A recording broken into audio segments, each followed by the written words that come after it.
God's Word all through, time and time again, He encourages us to keep our eyes on Him, to keep our eyes on the light and the goodness of God. Sometimes the negative things are screaming in our ears and are vying for our attention, when all that will do will get us aggravated, depressed, oppressed. Anytime we turn our focus towards our Heavenly Father, though, hope begins to spring up and fill our very souls, and excitement begins to stir in our spirit.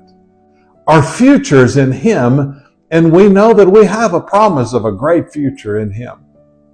You know, I think about that song that says, "Turn your eyes upon Jesus, look full into His wonderful face, and the things of earth will grow strangely dim in the light of His glory and grace."